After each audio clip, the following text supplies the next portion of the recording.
Salut, ici Maxime Johnson. Vous en avez peut-être entendu parler déjà, mais Google a lancé récemment Android Wear, son système d'exploitation portable pour montres intelligentes. Une des premières montres Android Wear est déjà disponible, c'est la LG G-Watch, et je vais vous en parler à l'instant. Alors, la voici en gros plan, la montre LG G-Watch avec Android Wear. Si vous voulez, je vais vous parler de 5 choses, plus particulièrement avec cette montre-là, puisque la plupart d'entre vous ne devriez pas la connaître tant que ça. Donc, premièrement, je vais vous parler de l'appareil en question. Je vais vous parler ensuite de ça sert à quoi. Je vais vous parler de comment on la contrôle. Je vais vous parler des applications tierces. Et finalement, je vais vous livrer quelques-unes de mes impressions générales. Donc, euh, physiquement, la montre, c'est quoi? C'est une montre qui quand même, qu'on peut voir, qui est quand même assez épaisse, qui est quand même assez grosse aussi. Donc, sur un poignet d'homme comme ça, je dirais que ça va, c'est quand même convenable, mais c'est pas la montre la plus subtile, loin de là. Et sur un petit poignet, ça pourrait avoir l'air là, vraiment un petit peu trop gros. Physiquement, c'est une montre qui est très très simple. Le design, c'est minimaliste en fait, donc il n'y a aucun bouton, il n'y a aucun rien. Tout ce qu'on a, c'est un écran tactile et c'est vraiment la seule façon, et un microphone en fait. Et donc, ce sont les deux seules façons d'interagir avec la montre. Il n'y a pas de bouton, rien. Euh, c'est, je dirais que l'absence de bouton, c'est pas grave. Ça n'aurait pas servi beaucoup, sauf quelquefois. Par exemple, si la montre plante et qu'elle se ferme, ou encore si elle surchauffe, si par exemple vous l'avez oublié sur le bord de la piscine, ce qui m'est arrivé une fois, donc vous ne pourrez pas la rallumer, là, sauf en la rechargeant. Et pour la recharger, mais écoutez, on n'a aucun port non plus. Alors, ça se fait avec une petite station ici qui fonctionne, à la fois, assez bien. Donc, j'ai tout simplement à aligner ici les bouts de métal et donc voilà, ça se colle. Donc, c'est magnétique et ici, moi, j'ai un fil là, dans ma station, dans ma base. Et donc, ça recharge bien, ça recharge assez rapidement et c'est vraiment là, sur un bureau, c'est élégant, ça prend pas de place et c'est assez joli. C'est un système que j'aime bien, en fait. Alors, le bracelet de la montre, c'est un bracelet de silicone. C'est un bracelet qui est d'un confort correct, mais qui vraiment ne laisse pas du tout passer l'eau. Donc, c'est assez, une journée d'été, ça peut être un petit peu problématique. C'est pas particulièrement joli, mais c'est pas outrageusement laid non plus. Ce qui est bien, par exemple, comme vous pouvez voir, c'est un bracelet normal, en fait. Donc, c'est un bracelet standard et vous allez pouvoir le changer pour n'importe quel autre bracelet de montre là, que vous avez, que ce soit un bracelet de montre en cuir, en métal, etc. Donc, ça, c'est pour l'objet physique. Sinon, à l'intérieur, écoutez, on a une petite capacité de 4 gigaoctets, mais on n'installe pas grand-chose dans la montre en tant que telle. Il y a des applications qui s'installent dans la montre, mais la plupart sont installées dans notre téléphone, ou du moins sont principalement installées dans notre téléphone. Et donc, on a un écran d'1,65 pouces avec une résolution de 280 par 280 pixels. C'est pas le meilleur écran du genre. Samsung a une montre, la Galaxy la Gear Live, pardon, qui a un écran Super AMOLED qui offre des couleurs meilleures et des noirs meilleurs et aussi une meilleure autonomie. Mais c'est un écran qui est convenable et donc sa consommation est moins bonne, mais c'est quand même correct, c'est quand même suffisant pour garder, par exemple, son écran comme ça allumé toute la journée. Donc cet écran-là ne se ferme jamais, sauf si on le veut évidemment. Et donc, l'autonomie est quand même convenable. Là. La plupart du temps, vous allez avoir une journée complète. Ceci dit, une journée où vous la consultez beaucoup, et surtout si c'est l'été, qu'il y a beaucoup de lumière, vous êtes dehors et que vous allez monter la luminosité, ça se peut que vous manquez de jus en fin de journée. Donc, la montre, euh, elle a à peu près rien d'autre à l'intérieur. Là, il y a aussi un processeur d'1,2 GHz. Et pourquoi elle a rien d'autre? Eh bien, en fait, c'est parce que ça fonctionne avec un téléphone. Donc, la montre, en tant que telle, par elle-même, elle fait pas grand-chose. C'est un podomètre et c'est aussi un objet qui affiche l'heure, évidemment, et c'est à peu près tout. Donc, pour le reste, pour tout ce qui est pour toutes les fonctions intelligentes, ça fonctionne avec son téléphone et c'est ce téléphone-là qui est relié à l'Internet. C'est celui-ci qui a la plupart des applications et etc. Donc, euh, maintenant, ça sert à quoi cette montre-là? Écoutez, euh, ça sert, grosso modo, je dirais, à moins regarder son téléphone souvent. Alors, vous savez, souvent, on prend notre téléphone des centaines de fois par jour, euh, pour la plupart, et souvent, ça va être pour voir l'heure, par exemple, ou encore pour voir qui nous a écrit un message, c'est quoi cette notification-là, etc. Donc, c'est ça que permet de faire la montre. Ça permet de, en un seul clin d'œil, on peut avoir accès à l'heure, à nos notifications et aussi aux cartes Google Now. Les cartes de Google Now, si vous ne savez pas c'est quoi, écoutez, je vais vous montrer sur un téléphone, on va peut-être un petit peu mieux voir.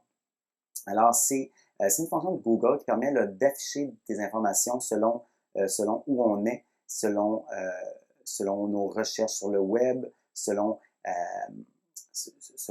les informations que Google sait sur nous, dans le fond. Donc, ça va nous montrer des endroits près de chez nous, le temps pour se rendre, par exemple, à une adresse que vous avez cherchée, des photos qui ont été prises de chez vous, près de chez vous, pardon, la météo, ça va vous montrer. Si vous êtes à un coin de bus, à un arrêt d'autobus, ça va vous indiquer automatiquement les prochains passages sans que vous ayez à le chercher, etc., etc. Donc, toutes ces informations-là, qui sont quand même pratiques, arrivent sur votre montre. Alors, la montre sert à quoi? Elle sert à consulter ces informations-là, et ça rapidement. C'est surtout ça, en fait. Donc, par exemple, ici, j'ai activé le mode démo pour avoir quelques exemples de cartes. Donc, moi, je ne pars pas là, j'ai pas de vol aujourd'hui, mais j'aurais pu, par exemple, si j'avais cherché un vol de Londres à JFK, ici, j'aurais pu avoir là, les informations sur ce vol-là, comme sur mon poignet, donc le départ de mon vol, le terminal, la porte, etc. Donc, toutes ces informations-là seraient accessibles rapidement. Je pourrais avoir aussi, par exemple, le temps que ça va me prendre pour me rendre à la maison. Donc là, ça me dit 45 minutes par autobus sur l'autoroute A40, c'est fluide, etc. Ça me montre la météo, par exemple, chez moi, etc. Et ça montre aussi donc les messages de mon téléphone. Par exemple, les messages de Twitter, de Google+. Ça montre mes rendez-vous ici. Donc, le vol en question ici qu'on avait tantôt. Ce vol-là, entre autres, donc, si ça avait été fait avec une application tierce compatible, j'aurais pu avoir même mon code barre ici, mon code QR pour rentrer là, dans l'avion, tout simplement. Alors, je n'ai pas besoin d'aucune autre carte d'embarquement. Donc, c'est ça. Ce sont des petites informations qui s'affichent sur son téléphone et donc ensuite sur sa montre, et ça permet de les consulter. C'est ça vraiment, je dirais, l'usage principal. Maintenant, comment est-ce qu'on interagit avec la montre de différentes façons? Premièrement, dès qu'on a un message, on peut soit cliquer dessus pour en lire plus, comme c'est le cas ici. Donc, je ne lirai pas tout l'email sur la montre, ça ne sert à rien, parce qu'en fait, j'ai mon téléphone et c'est beaucoup plus facile, plus agréable de lire là-dessus. Ceci dit, je peux aller ici, donc, archiver ces messages-là, je peux y répondre sur le téléphone ou je peux l'ouvrir sur le téléphone. Donc, chaque notification a des petites choses qu'on peut faire avec. Souvent, c'est pas grand-chose, mais des fois, c'est plus. Et je peux aussi aller vers la droite pour l'effacer. Donc, c'est ça. Donc, règle générale, de haut en bas, je passe d'une carte à l'autre et de gauche à droite, donc vers la gauche, j'active d'autres informations, comme encore ici la météo, ou encore à droite, je l'efface. Une fois que cette carte-là est effacée, elle est partie. C'est comme lorsqu'on se débarrasse d'une notification là, sur son téléphone, donc elle part et elle ne revient pas. Donc ici, si je l'enlève, elle ne revient pas. Et d'ailleurs, tout ça, ce qui est bien, c'est que c'est synchronisé. Alors, ce que vous enlevez de votre montre, vous ne le verrez pas ensuite sur votre téléphone. Donc, j'enlève mes notes ici. Et donc, ça, c'est la principale façon d'interagir avec sa montre, donc juste en glissant le doigt, en disant oui ou non, etc. Maintenant, il y a d'autres choses aussi. Ce qu'on peut faire, c'est parler à sa montre. Et ça peut servir à différentes choses. Ça peut servir à ramener des cartes qu'on a effacées. Ça peut servir aussi par exemple, à prendre des notes ou à envoyer des messages textes. Et malheureusement, là, ça ne marche pas super bien. Alors, on va essayer, par exemple, de prendre une note. OK Google, il faut que j'active. OK Google, prendre une note, ceci est un test.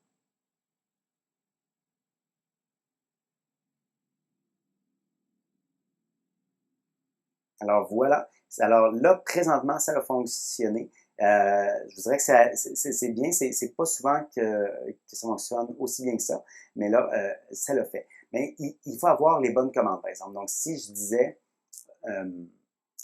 noter, prendre un test, noter, prendre un test, bon, mais là, c'est une erreur. Donc, si je dis, pardon, on va recommencer, écrire une note, prendre un test. Donc, voyez-vous, écrire une note, là, le téléphone ne reconnaît plus cette fonction-là, cette commande-là. Donc, c'est vraiment des commandes très précises qu'il faut apprendre, qu'il faut savoir pour que ça marche. Et ça, c'est un peu dommage. Moi, je trouve qu'en 2014, on devrait être capable de parler de façon plus facile avec son téléphone. C'est un peu mieux en anglais, en fait. Donc, en français canadien, c'est plus difficile. La compréhension est plus difficile, comme on l'a vu tantôt. Et aussi, les commandes, on en a moins. On a moins de fonctions qui sont reconnues. Je peux écrire des messages textes aussi, par exemple. Envoyer un texto à Émilie. OK Google, pardon. OK Google. Envoyer un texto à Émilie. Ceci, non, là, ça peut marcher. Ça va arrêter de chercher. On va commencer. Envoyer un texto à Émilie. Bonjour, ceci est un test. Et voilà. Donc là, ça marche. Ça me demande à quelle Émilie je veux l'envoyer. Donc, j'envoie le texto et je ne l'activerai pas, mais donc, ça l'envoie. Ceci dit, c'est pas parfait parce que il va y avoir disons, aucune virgule, aucune ponctuation, rien dans mon message. Et s'il y avait eu une erreur dans la reconnaissance vocale, j'aurais pas pu la corriger vraiment. Donc, c'est quelque chose qui est imparfait, je dirais. Mais honnêtement, là, dans les exemples qu'on vient de faire présentement, c'est parmi les fois où tout ça a le mieux marché. Habituellement, là, ça fonctionne moins bien que ça. Ce qu'on voit ici, je pense, c'est le podomètre. Alors, je n'ai pas porté la montre aujourd'hui, donc je suis à 0 pas, mais ça va calculer là, le nombre de pas que vous marchez dans une journée. Ça ne me semble pas être d'une grande précision, mais c'est quand même correct. Mais l'autre chose, c'est que vous n'avez pas tant d'informations que ça qui sont notées, donc c'est que le nombre de pas. Vous n'avez pas là, les calories selon le sport que vous faites, etc. Donc, comparé aux bracelets qui sont dédiés à ça, c'est beaucoup moins intéressant, mais bon, ça fait, là, je dirais, le minimum. Donc, je vais remonter. Donc, ça, ce sont les façons là, principales d'interagir avec sa montre. Il y a aussi d'autres choses qu'on peut faire avec cette montre-là, et c'est la dernière chose que je vais vous montrer. Ce sont des applications tierces. Alors, les applications tierces, on les installe, évidemment, encore une fois, sur son téléphone.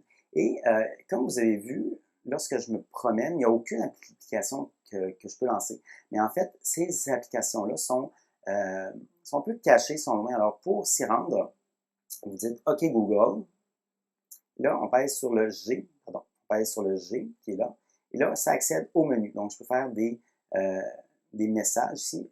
Ben, en fait, ça, c'est des exemples de messages que je peux faire. Et là, je peux en aller dans Démarrer ici. Et là, ce sont mes applications que je peux lancer. Donc, c'est assez loin. Là. C'est pas évident. Et ça, c'est toutes les applications que j'ai présentement. C'est à peu près l'ensemble, en fait, des applications compatibles là, avec Android Wear qui existent pour l'instant. Ces applications-là, il y en a des chouettes, il y en a qui servent pas à grand-chose. Alors, dans ce que j'aime bien All the Cooks ici. Donc, je vais essayer de l'ouvrir directement à partir de la montre. Donc, je ne sais pas si je peux faire quelque chose à partir de la montre. Donc, à partir de la montre, directement, je ne peux pas. Donc, il faut que je passe par le téléphone. Alors, j'ai des recettes. Ça va me donner des recettes, si ça peut changer. Et ensuite, je peux lire ces recettes-là directement là, sur Buffalo Chicken Sammy's. Alors, je vais dire Open on Watch. Voilà. Et je l'ai ici. Donc, j'ai ma recette ici. Alors, j'ai mes ingrédients et ensuite, j'ai toutes mes tâches à faire, donc une après l'autre. Donc, je fais ça. Et si à un moment donné, j'ai un timer, un minuteur, donc je peux peser et ça active la minuterie. Donc, c'est quand même assez efficace et on peut faire ça donc en faisant à manger avec ça sur son poignet. Donc, c'est bien. Et puisque la montre est imperméable, il n'y a pas de problème. Donc, ça, c'est un des exemples d'application. Il y en a d'autres. Parmi les autres exemples, on a Tinder, par exemple, qui nous permet là, de voir des gens et de dire si on les aime ou non. Il y a aussi donc des applications de compagnies aériennes pour avoir notre carte d'accès, comme je disais. On a donc une boussole, Duolingo qui pour faire des petits tests de langue, mais ça sur un poignet, je ne trouve pas que ça sert à grand-chose. Donc, etc., Glimpse pour avertir quelqu'un qu'on s'en vient et qu'il puisse nous suivre en direct. Golf Shot pour avoir des informations sur le terrain de golf où on est. U-Control pour contrôler ses lumières Philips avec sa montre. Donc, différentes petites choses. Il n'y a rien, par exemple, il y a Runtastic qui est bien aussi pour ceux qui courent. Donc, on peut vraiment minuter là, ses tours, etc. Sauf qu'il n'y a aucune des applications vraiment maintenant qui change vraiment la donne pour rien, en fait, parce que ce sont toutes des applications qu'on retrouve sur le téléphone et qui, à la base, on fait fonctionner sur son téléphone. Donc, l'avoir sur son poignet, la plupart du temps, ça n'ajoute pas grand-chose, mais des fois quand même, là, ça ajoute un petit quelque chose. Donc, c'est ça, le système Android Wear et la montre Google, LG G Watch. Est-ce que les montres intelligentes vont avoir autant de succès que certains le prédisent? Je ne le sais pas, mais une chose est sûre, c'est que ça ne sera pas tout de suite. La LG G-Watch et Android Wear sont des produits de première génération et ça paraît. Donc, il y a du bon déjà, mais il y a surtout des choses à améliorer. Alors, ce qu'il y a de bon, bien, écoutez, les notifications et les cartes Google Now sur notre bras, c'est vraiment pratique, c'est vraiment efficace. On a des informations qui se consultent bien, rapidement, on va moins souvent sur notre téléphone et on y va moins longtemps. Ça, vraiment, j'aime ça. Mais, je dirais général, il y a surtout des trucs, je dirais, qui devraient être mieux. La montre en tant que telle, c'est encore trop épais. C'est encore trop gros. Le cadre autour, là, c'est trop gros. Pour que ce soit grand public, du moins. Le logiciel, on devrait pouvoir réajuster les cartes. On devrait pouvoir lancer des cartes, choisir nos cartes plus facilement, plus efficacement. On devrait pouvoir rendre des cartes qui s'affichent de façon permanente. On devrait pouvoir lancer les applications plus facilement. On devrait avoir un mode automatique qui prolonge l'autonomie lorsque la pile arrive vers la fin. Par exemple, en fermant l'écran ou en rendant seulement noir et blanc. Donc, il y a différentes choses qu'on pourrait faire ici pour que la montre soit vraiment meilleure. Surtout la reconnaissance vocale. Google doit ajouter des commandes que le système reconnaît. Je devrais pouvoir dire prendre une note, écrire une note, rappelle-moi, note-moi. Tout ça, ça devrait être compris par la montre. Présentement, ce n'est pas le cas. Il y a seulement des fonctions précises qui sont reconnues. En 2014, c'est décevant. Bref, la LG G-Watch, c'est une montre intéressante. C'est, je crois, c'est quelque chose avec du potentiel. Je crois que Google nous a montré vers où les montres intelligentes peuvent aller. Et c'est une direction que j'aime bien. J'ai très hâte de voir qu'est-ce qui va s'en venir là, dans cette direction-là. Il pourrait y avoir d'autres directions. On va voir ce qu'Apple va faire. Mais pour l'instant, j'aime quand même ce que je vois, là, même si évidemment il y a place à amélioration. Je crois que les amateurs d'Android les plus mordus, de un, de deux, les amateurs de gadgets, ceux qui aiment parler à leur montre en pleine rue, vont aimer cet appareil-là, mais il faut être conscient que vous allez investir 250 pour un appareil avec une durée de vie limitée. C'est-à-dire que dans un an, cette montre-là va être périmée. Dans 2 ans, elle va avoir l'air complètement ancienne. Alors, gardez ça en tête si vous l'achetez. Maintenant, si ça ne vous dérange pas, c'est très bien et vous allez apprécier la montre, ça c'est sûr. Mais pour monsieur et madame tout le monde, pour la plupart des gens, mieux vaudrait attendre encore une génération ou deux. C'est pas un produit qui est prêt pour le grand public encore. Pour avoir plus d'informations, je vous invite à consulter mon site web maximejohnson.com/techno.